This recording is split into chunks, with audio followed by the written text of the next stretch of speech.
just something for them to lug around. There's a certain expense involved with it too, so if it didn't have any value, we didn't want to waste the resources to do it. Anything you want, ask us. We'll get it for you and give it to you.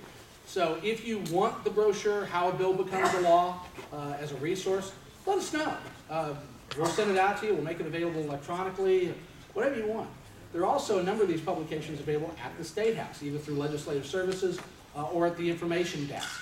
If you want some of those brochures, it's a nice little background. Again, if you're new to this process, trying to learn a little bit about how the system works, it's not a bad little guide. Again, feel free to talk to any of us or people that have been here before, get that first-hand information. But if you want any of those resources, let us know.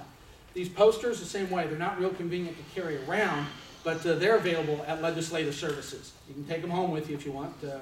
Take them home to your kids or let the kids take them to school. They always like that. And it'll help you sort of identify who your legislators are. The one thing we have given you all is this survey. Do we have one? Thank you. This does a lot of things for us, and this was a quick fix. Really, the only reason it's printed on both sides is because Paul said he screwed up at first and printed it that just said senator, and so he ran it through again, and the other side says representative. So depending on who you are visiting or who you're leaving this with, will be the side you'll use. If you're from the Lafayette area and you're over in the Senate, you want to see Senator Ron Alting, you'll use the side that says Senator. If you're visiting Representative Sheila Clinker, you turn the side to Representative. We want you to write their name in there, okay? We want it to have a personal touch. If you get an opportunity to actually visit with them and ask them these questions, they're not really questions. Those of you that have had it for a while have probably been reading through it while you've been waiting. They're more statements is what they are. They're talking points, they're facts. It's information we want them to know, but they're phrased as questions.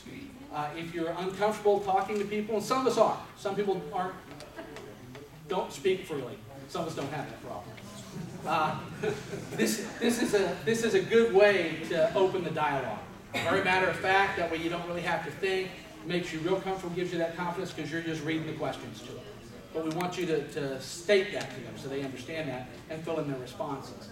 In the event that you're not able to actually personally visit with them, you've tried a couple times, you haven't caught them, it's time to go home, you haven't bumped into them, try leaving this at their desk or with the clerk so they can get it to them. But make sure their name is written in here so they'll know to get it. And if you want to scribe a personal note, I stopped in to see you, sorry I couldn't catch you, hope to see you back in the district at Third House or whatever, something like that, and sign your name so they know that a constituent was there in their office to see them.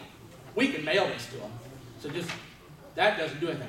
A little note will make a difference. So if you can't see them, leave that little note on there, leave it for them to fill out on their own. And hopefully they'll still get the same information that way. Let's go through this a little bit just so you all know what our position is and where we're headed on this. You know that Indiana's current statute regarding motorcycle handlebars dates back 50 years. It's a pretty old law. A lot of things have changed in 50 years in transportation. Motorcycles are no exception. So what was thought of as being a standard 50 years ago doesn't really fit today's motorcycle. You know that 15 states have absolutely no regulation referencing motorcycle handlebar height. Indiana's current statute says that motorcycle handlebars cannot rise more than 15 inches above the operator portion of the seat. That's the way the statute, the law is written right now. There are 15 states around the country that make no reference. You can have whatever handlebars you want. So we're sort of setting the tone to let them know that there are models out there.